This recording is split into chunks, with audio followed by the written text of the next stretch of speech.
Assalamualaikum warahmatullahi wabarakatuh.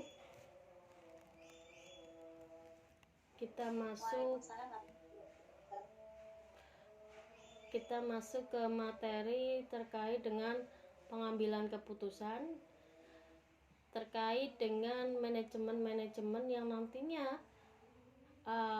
untuk menanggulangi terkaitan dengan permasalahan atau terkaitan dengan konflik. Jadi pengambilan keputusan di sini ada beberapa definisi, beberapa pengertian, yaitu di mana sebuah pengambilan keputusan itu merupakan suatu rangkaian aktivitas yang di dalamnya nanti menggambarkan sesuatu proses terkait dengan aktivitas yang akan kalian pilih, terkait dengan penyelesaiannya seperti apa. Lalu pengambilan keputusan tersebut nantinya akan sangat berperan penting terhadap manajemen yang ada di perusahaan ataupun manajemen yang ada di organisasi, yang nantinya manajemen tadi adalah merupakan kunci pokok dari suatu tugas yang ada di dalam kepemimpinan. Lalu pengambilan keputusan di sini, definisi yang kedua adalah merupakan suatu cara atau suatu sistem atau suatu, bisa dikatakan suatu proses yang di dalamnya ada proses kognitif yang nantinya pengambilan sebuah keputusannya tidak bisa dilakukan secara terburu-buru, yang terdiri dari beberapa rangkaian tahapan-tahapan yang harus dilakukan, yang harus diperhatikan, yang perlu dianalisis,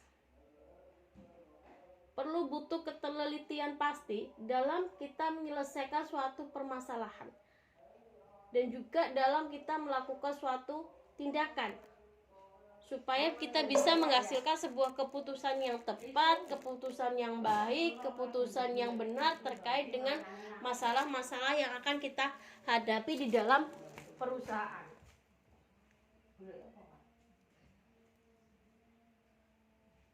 Lalu yang selanjutnya, kita masuk ke dalam apa sih itu manajemen. Kalian pasti sudah memahami manajemen, karena kalau perusahaan tidak ada manajemennya, itu tidak akan bisa berjalan. Kita butuh adanya manajemen.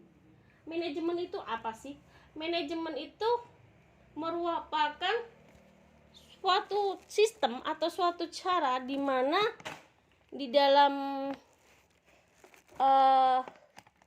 manajemennya itu ada sumber daya manusianya, ada sumber daya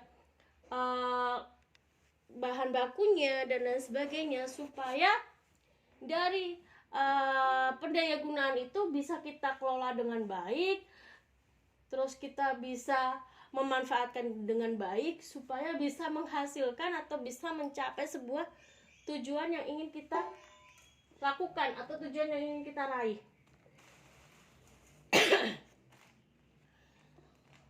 Bisa dikatakan bahwa manajemen itu merupakan suatu cara atau suatu langkah yang kita lakukan di dalam kita melakukan sebuah tindakan-tindakan terkait dengan bagaimana kita harus bisa merencanakan organisasinya, bagaimana kita harus menyusun struktur organisasinya,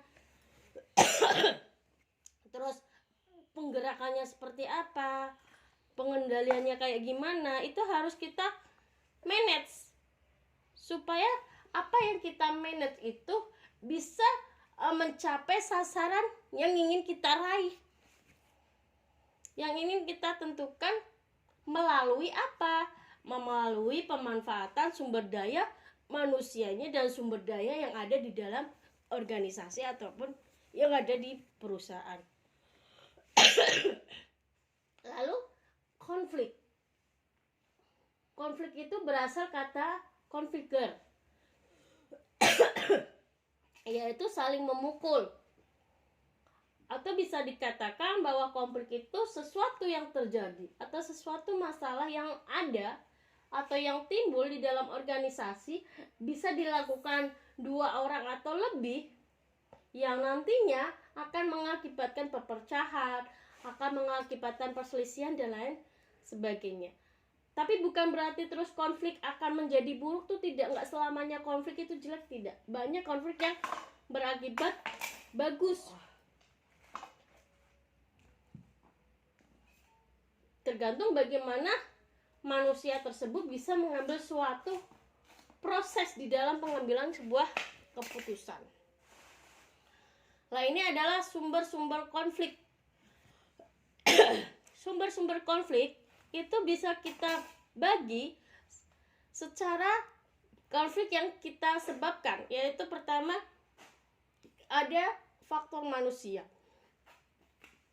Faktor manusia itu bisa berasal atau bisa ditimbulkan dari atasan, yaitu bagaimana cara atasan tersebut bersikap, bergaya, berpimpin. Itu tergantung bagaimana atasan. Kalau atasannya bersikap disiplin, terus baik hati dan lain sebagainya, itu juga akan berpengaruh atau berdampak kepada gaya pemimpinnya di dalam suatu perusahaan atau di dalam organisasi. Begitu juga sebaliknya, kalau pimpinannya tidak disiplin dan lain sebagainya, juga akan berdampak, kinerjanya juga akan tercermin di setiap kegiatan atau di setiap aktivitas-aktivitas yang dilakukan. Lalu yang kedua, di dalam faktor manusia ada namanya personil. Personil itu adalah orang-orang yang berkecimpung di dalam suatu organisasi atau orang-orang yang berkecimpung di dalam perusahaan. Itu yang nantinya juga akan menyebabkan terjadinya sebuah konflik. Dia akan mempertahankan peraturan-peraturan yang kaku, bukan peraturan yang fleksibel. Jadi semua orang jadi takut, yang kalau akhirnya nanti akan menyebabkan sebuah konflik. Lalu yang di dalam faktor manusia ada namanya dari kepribadian individu.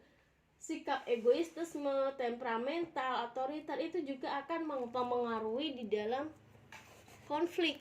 Kalau sikap kita egois sesama teman, apalagi di dalam perusahaan atau di dalam organisasi, itu nanti juga akan berdampak di dalam perusahaan itu juga, berdampak juga di dalam organisasi, dan akan mengakibatkan sebuah konflik. Begitu juga temperamental kita, sikap kita itu perlu dijaga supaya apa? Supaya kita bisa menghasilkan kinerja yang bagus. Jadi sikap dan perilaku kita harus bisa mencerminkan di dalam kinerja kita. Lalu yang kedua adalah faktor organisasi. Faktor organisasi ada namanya persaingan dalam menggunakan sumber daya. Lalu yang kedua ada perbedaan tujuan antara unit-unit organisasi, itu juga akan menyebabkan sebuah konflik. Interdependensi tugas, terus perbedaan nilai dan persepsi, kekaburan yudisional, lalu masalah status, dan terakhir adalah hambatan komunikasi. Kalau kita tidak bisa berkomunikasi, otomatis di dalam kita melakukan sebuah pekerjaan atau kegiatan atau aktivitas, pasti akan terjadi sebuah hambatan. Karena apapun yang kita lakukan pasti butuh sebuah komunikasi untuk mempelancar kegiatan atau aktivitas yang kita lakukan.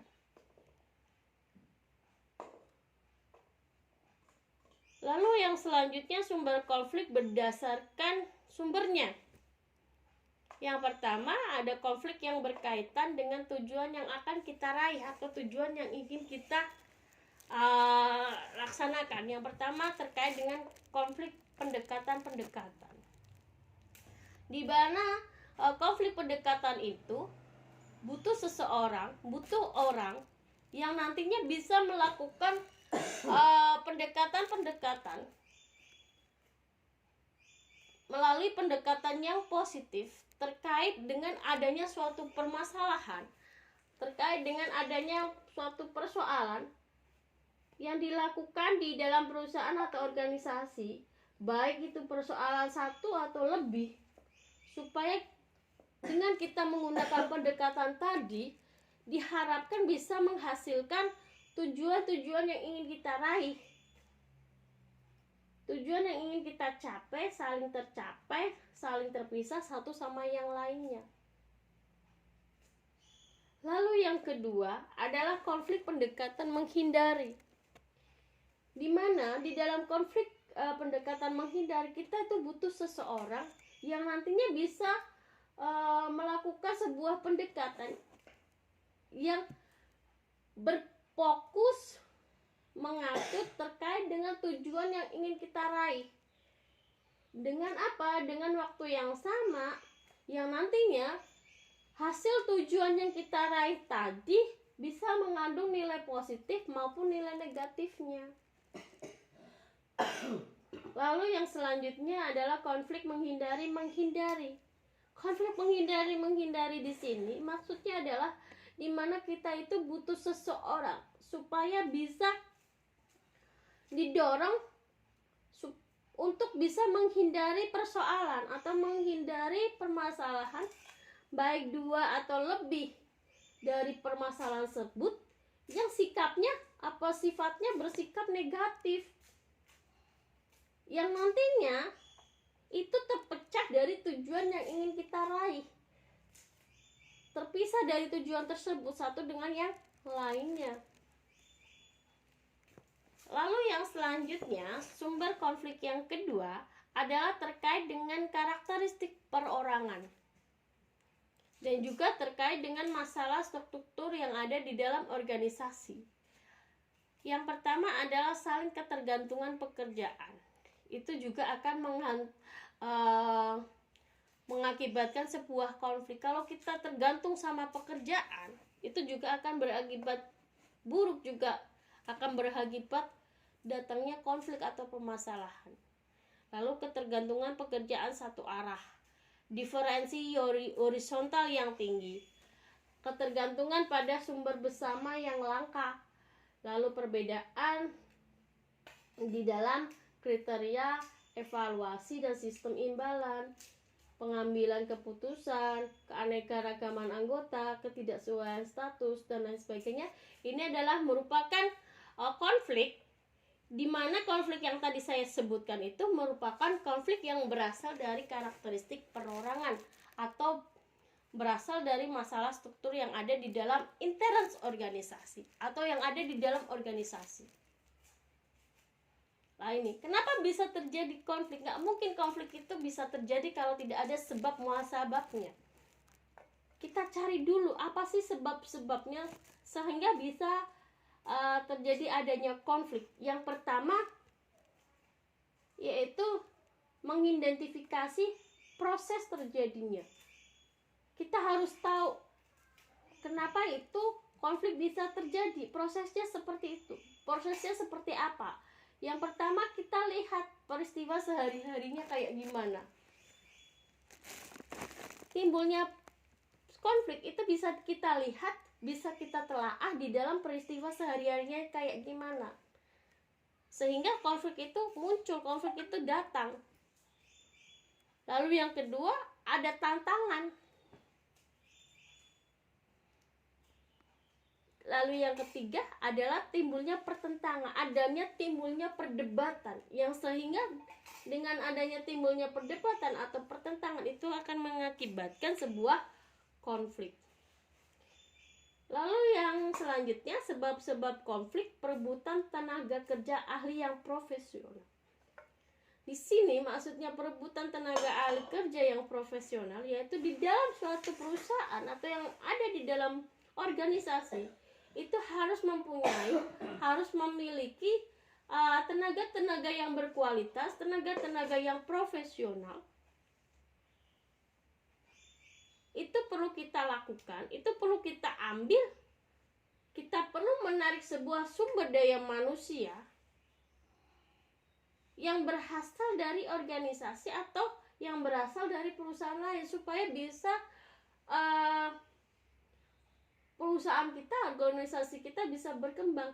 Dengan adanya perebutan itu tadi, tenaga ahli yang profesional, itunya akan menyebabkan sebuah konflik.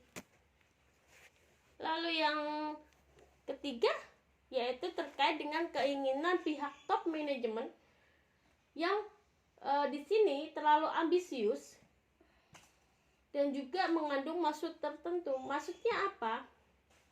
Di mana di dalam organisasi atau di dalam perusahaan itu bisa dibaca oleh pimpinan atas, yaitu komisaris, yang nantinya akan bisa menimbulkan sebuah reaksi perdebatan, reaksi pertentangan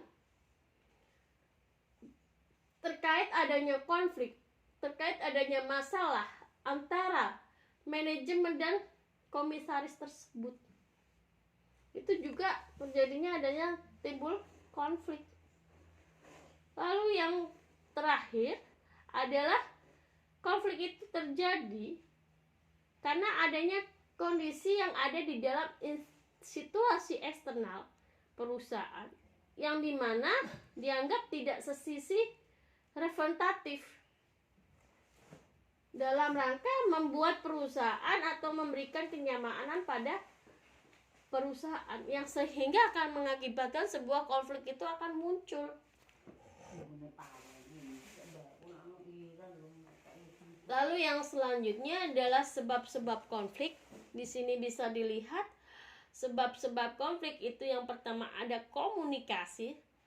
Komunikasi itu penting karena dengan adanya komunikasi kita akan bisa mendapatkan informasi yang lengkap.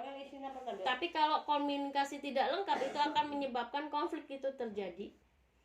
Kalau kita tidak bisa berkomunikasi, otomatis apa yang disampaikan oleh si komunikator itu tidak bisa kita terima, tidak bisa kita pahami, tidak bisa kita maksud apa sih yang disampaikannya, tidak bisa dimengerti.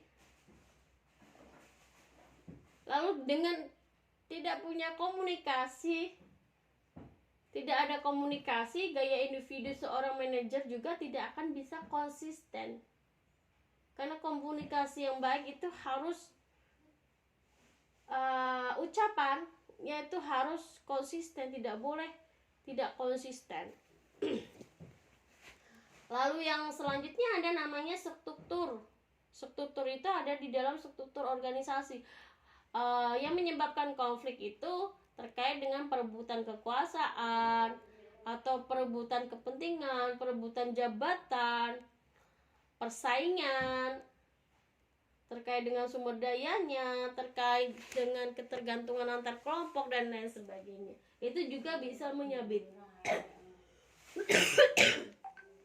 bisa menyebabkan konflik.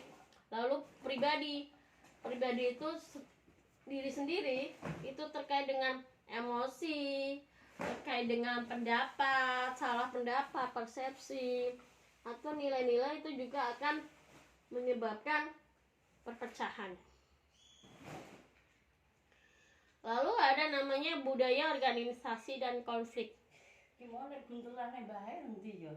Budaya organisasi dan konflik itu adalah merupakan suatu hubungan dampak yang terkait antara strategi yang akan kita pakai dengan budaya yang nantinya akan bisa menimbulkan perpecahan, menimbulkan sebuah konflik apabila di tiap-tiap individu yang ada di dalam organisasi ataupun yang ada di dalam perusahaannya tidak dapat menyesuaikan diri, tidak dapat bekerja sama, tidak dapat beradaptasi, yang nantinya seseorang tersebut menempatkan dirinya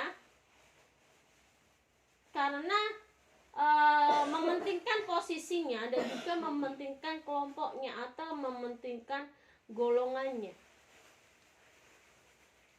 Lalu di sini ada jenis-jenis konflik. Jenis-jenis konflik di sini ada konflik di dalam diri sendiri, ada konflik antara individu dalam organisasi yang sama, konflik antara individu dengan kelompok, terus ada konflik antar organisasi, konflik antar kelompok dalam organisasi yang sama.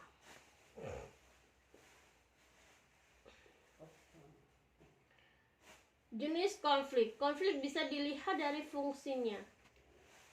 Di sini bisa dilihat konflik, dilihat fungsinya ada dua, yaitu fungsional konflik, di mana konflik yang berdasarkan fungsional itu konflik yang nantinya dapat mendukung penuh terkait dengan tujuan-tujuan kelompok dan juga bisa memperbaiki terkait dengan kinerja-kinerja yang ada di dalam kelompoknya. Lalu yang kedua ada disfungsional konflik, yaitu di sini disfungsional konflik yang nantinya merintangi terkait dengan supaya tidak tercapainya sebuah tujuan kelompok, supaya tujuan itu tidak terpenuhi atau tidak tercapai.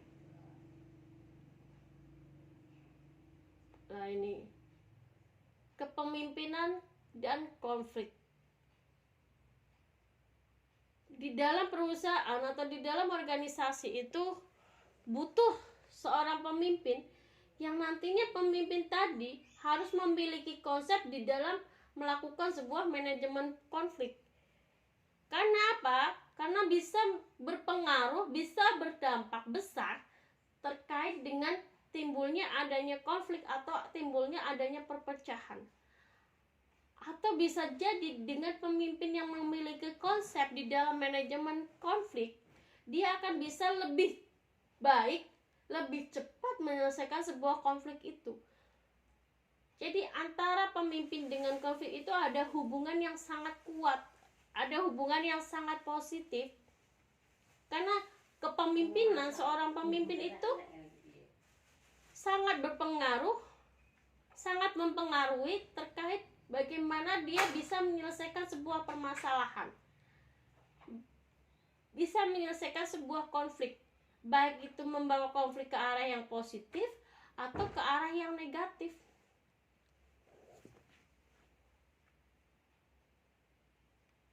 Nah, jadi apa tuh manajemen konflik?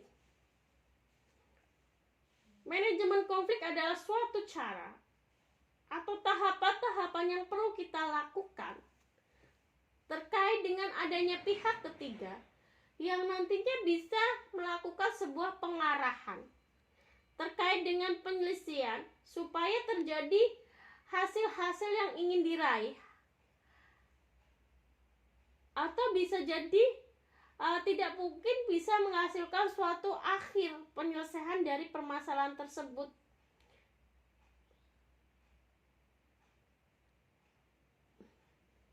Di dalam manajemen konflik itu bisa melibatkan bantuan diri sendiri, terus butuh dengan adanya kerjasama terkait dengan pemecahan masalahnya.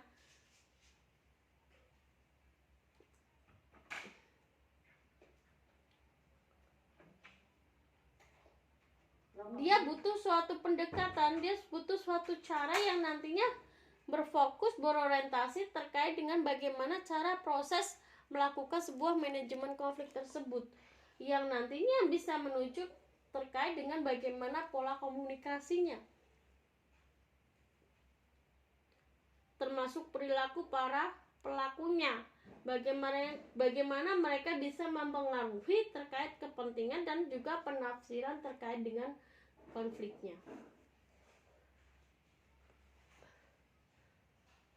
Lalu yang selanjutnya, manajemen konflik dan pengambilan sebuah keputusan.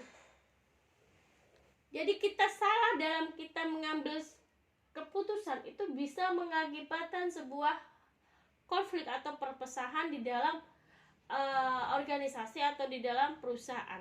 Jadi ketika kita mengambil sebuah keputusan, kita benar-benar harus bisa memperhatikan, benar-benar harus bisa melihat anggota-anggota kita. Kita harus bisa mendengarkan pendapat mereka, aspirasi-aspirasi mereka di kalangan bawah, yang nantinya pada tahap terakhir, pada tahap pengaplikasian terkait dengan keputusan itu yang nantinya akan bisa menimbulkan atau bisa menyebabkan konflik, bisa menyebabkan perpecahan, bisa menyebabkan permasalahan dan lain sebagainya.